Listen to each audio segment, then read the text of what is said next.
इससे पहले मॉड्यूल के अंदर भी हमने बायोलॉजिकल स्पीशीज कॉन्सेप्ट के बारे में देखा। इसी को हम कंटिन्यू करते हैं। हमने ये देखा कि बायोलॉजिकल स्पीशीज कॉन्सेप्ट के मुताबिक एक जो स्पीशीज है उसके तमाम जो मेंबर्स होते हैं वो एक जैसे होते हैं, आपस में इंटरब्रीड कर सकते हैं और फर्टाइल ऑफस्प्रिंग्स पैदा कर सकते हैं। इसके साथ हमने ये भी देखा कि एक स्पीशीज के जो मेंबर्स होते हैं वो इकोलॉजिकल यूनिट बनाते हैं, वो रिप्रोडक्टिव यूनिट बनाते हैं। इसी तरीके से एक स्पीशीज के जो मेंबर्स हैं वो जेनेटिक यूनिट बनाते हैं। बायोलॉजिकल स्पीशीज कॉन्सेप्ट जो है मायर ने प्रपोज किया, और मायर को हम 20th सेंचुरी का डार्विन कहते हैं। बायोलॉजिकल स्पीशीज कॉन्सेप्ट, जितने भी स्पीशीज कॉन्सेप्ट हैं उसमें जो सबसे ज्यादा वाइडली एक्सेप्टेड जो कॉन्सेप्ट है वो बायोलॉजिकल स्पीशीज कॉन्सेप्ट ही है। डुबजांस्की और हैंसन, जो कि बहुत मशहूर टेक्सोनोमिस्ट हैं, इन्होंने भी बायोलॉजिकल स्पीशीज की कॉन्सेप्ट की जो डेफिनेशन है उसको एक्सेप्ट किया। और इस डेफिनेशन को एक्सेप्ट करने की दो रीजंस थी। पहली रीजन ये है क्योंकि इसमें जीन पूल की बात होती है, और दूसरी बात ये कि रिप्रोडक्टिव आइसोलेशन की बात होती है इसके अंदर। जीन पूल के बारे में हमने कहा कि जीन पूल क्या है, ये sum total of genes which are present in a reproductive population.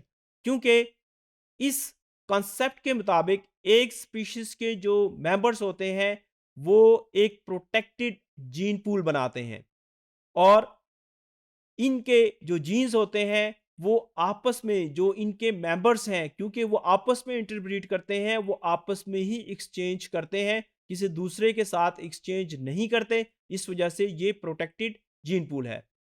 दूसरी reason, reproductive isolation. Biological species concept के मुताबिक एक स्पीशीज के जो मेंबर्स होते हैं they are reproductively isolated from other species. इसका मतलब ये है कि इस कॉन्सेप्ट के मुताबिक एक जो स्पीशीज है उसके मेंबर आपस में तो इंटरब्रीड कर सकते हैं, लेकिन किसी दूसरी स्पीशीज के साथ इंटरब्रीड नहीं कर सकते।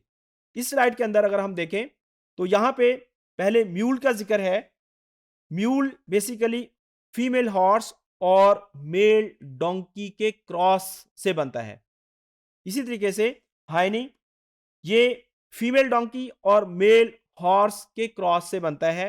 अगर नेचुरल हैबिटेट के अंदर, नेचुरल कंडीशंस के अंदर ये क्रॉस करवाए जाएं तो इससे जो ऑफस्प्रिंग्स प्रोड्यूस होते हैं वो स्टीराइल होते हैं, वो नेक्स्ट जनरेशन पैदा नहीं कर सकते।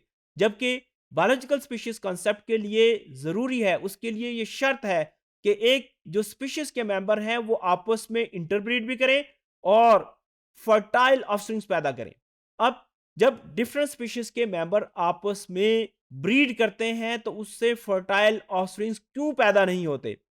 यहां पे अगर आप देखें, हॉर्स, इसके अंदर टोटल नंबर ऑफ क्रोमोसोम 64 हैं, जबकि डोंकी के अंदर क्रोमोसोम की तादाद 62 है।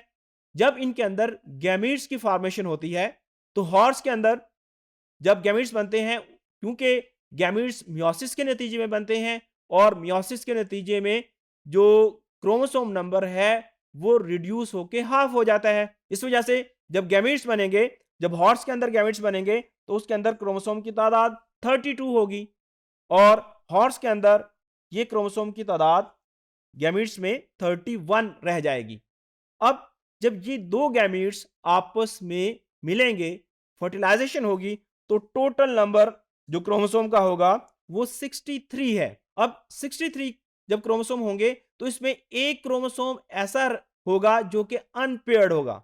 ये जो अनपेयर्ड क्रोमोसोम है, बेसिकली ये वजह है एनिमल्स के स्टेराइल होने की। यानी जब दो डिफरेंट स्पीशीज आपस में कंबाइन करती हैं तो उसमें ये म्यूल या हाइनी जो है ये क्यों स्टेराइल होते हैं? क्योंकि इनके अंदर एक अनपेयर्ड क्रोमोसोम मौजूद रहता है। तो यहां पे दो स्पीशीज के मेंबर ने आपस में इंटरब्रीड किया, ऑफस्प्रिंग भी प्रोड्यूस हुए, लेकिन वो फर्टाइल नहीं है। इस वजह से म्यूल और हाइनी, इसको इस कंसेप्ट के मुताबिक हम स्पीशीज का दर्जा नहीं दे सकते।